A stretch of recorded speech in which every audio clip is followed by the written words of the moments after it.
So I want to talk a little bit about what's going on at the DOT from a big kind of statewide picture, and then kind of dive into some very big projects that are actually going to happen right here in Upper Dorchester County and in Lower Orangeburg County that are going to have some real major impacts to that. And then we will be able to answer any questions. I'm joined here by Tim Henderson. Tim is our district engineering administrator, so he runs a multi-county region basically from Berkeley all the way to Jasper. We are in, DOT has been had a pretty significant increase in funding about 7 years ago with the passage of the 2017 roads bill, and that allowed DOT to implement a 10-year plan that we really say, what are we going to, if we take the, money comes to DOT, what are we going to do with it? What kind of results are we going to kind of see out of that? And we focused on four key areas. The first one was rural road safety. South Carolina has the unfortunate distinction of having the nation's worst rural road fatality rate. We just reported it's down. It's still too high, but we had 1,000 people die on South Carolina highways last year. And so we wanted to focus on those projects, particularly in our rural areas, that where we could try to lower that rate, where we could add rumble strips, widen shoulders, those type of projects. And we've done over nearly 1,000 miles of work across South Carolina, and that's reduced on some of those first projects done. We've seen a 24% reduction in the fatal and serious accidents that have occurred in those corridors. My name is Jim Stritzinger, and I'm the director of the South Carolina Broadband Office. So it's a pleasure to be here, and Mayor and Dorchester County Representative Cobb, thank you for inviting us to do this, and it's a pleasure to tell you a little bit about what we do. I think my little office, the broadband office, is probably one of the newest pieces of South Carolina state government. We're really a startup, and I say that with all sincerity. We have the broadband office was just created on July 1st, 2021.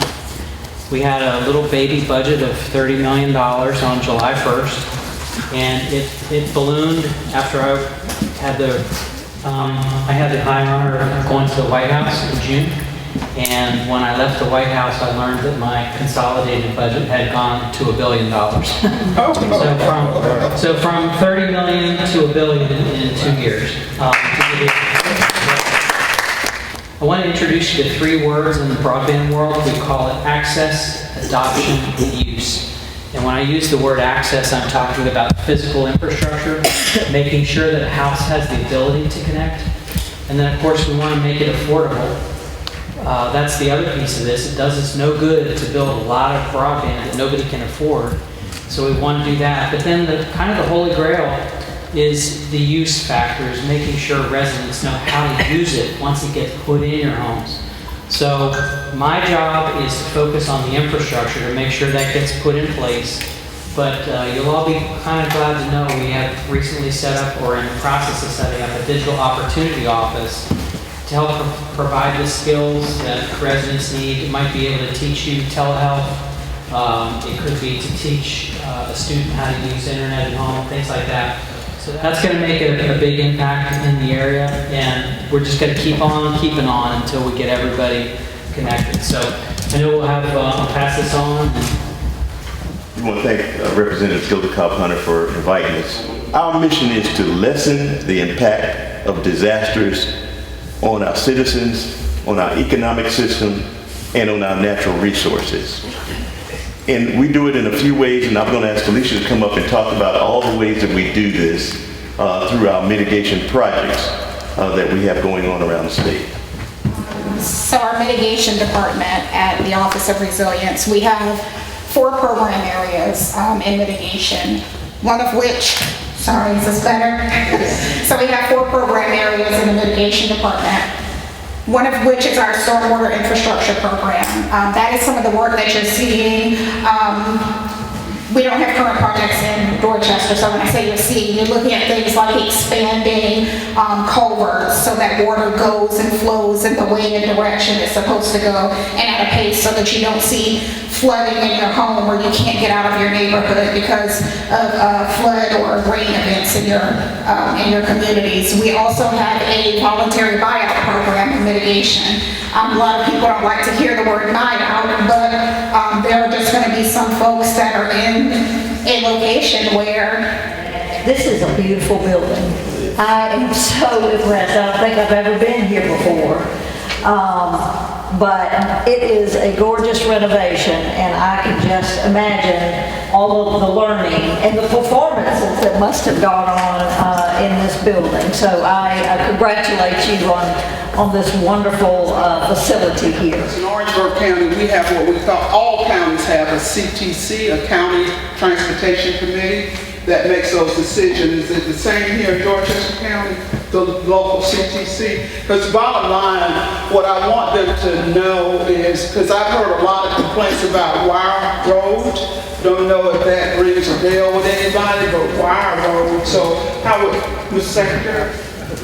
So, to Representative Cobb Hunter's point here, so one of the other options that you have is your county transportation committee. So here in Dorchester County, that CTC is appointed by county council, and most other counties in the state is appointed by legislative delegation. But those funds can be used not only on state roads, but they can be used on local roads as well, county roads, because I heard the county road statement in there. So the 3.99 cents of your gas tax goes into the CTC committee, and then it's split up amongst all 46 counties. Under Speaker Smith and Representative Cobb Hunter's leadership, General Assembly has been kicking in $250 million more. So that is an area we always work with our local partners here. I see a couple folks from the county here. I'll keep them hidden for right now, but definitely that partnership is there, and we work through based on priority where we can. But that's another option for if you find an issue, just reach out to your local CTC. So one, you really want to hear, what in the world can we do to get home telecom, to get internet in the St. George area? Jim Stressinger? Well, so again, I'll come back to the comment I made. We're required by federal law to open up our grant programs, open up our grant programs in a fair and competitive process. So the first thing we have to do, and central to our operation of the program, is to map everything. We have to map the locations that have service and the locations that don't. So we have a whole set of maps, and in the St. George area, the first thing, the St. George area has to be what we call unserved. We're only allowed to put investments in the areas that are truly unserved or underserved. So it's a process of getting a grant application in, and then we can fund it. But we'll be happy to take a look at that. If you're a resident and your particular house is hurting, we have what we call an I Need Internet survey that you can take online. You can actually type in your street address, and we can register that. It'll actually put a dot on our map, and we'll make sure we get it precisely noted so that we can look at that area seriously. How do we protect our water supply from runoff and toxic substances? And I'd like both of y'all to respond, if you would. I think that's a fair question. I mean, we read a lot about these forever chemicals that, we're worried about getting into the water system. And EPA is in the process of developing standards that we can measure that by. We don't have all of that information now. But I know that the water and sewer utilities, or most of them around the state, are very tuned in to this problem. I mean, their job is to help protect our water supply. And so they are ensuring that if they're hooking up an industry, that it's going to be able to meet the standards that EPA is going to set. Is how the new 1 cent sales tax will address some of our road problems. I'm assuming that's a local Dorchester County 1 cent local option. So if it's a local option, if roads were a part of it, is this the one, did y'all vote on this at the ballot? Yes. And so here's what you need to know. State law says when you are going to ask voters to add a penny to the tax, you gotta tell them what it's gonna be spent for. So whenever y'all went and voted for that 1 cent, whatever it said on the ballot is how it's gonna be spent. But because none of us up here are experts on what happened here in Dorchester County, I'm going to ask you to reach out to your local elected officials and ask them about, if you don't remember, because it might have been a long list of projects. So you need to check with your local officials, your local administrator, and ask them. Gilda Cobb, will you please tell us about the success of this event, if you will? Well, it's hard for me to say whether it was successful or not. The participants are the ones who will determine that.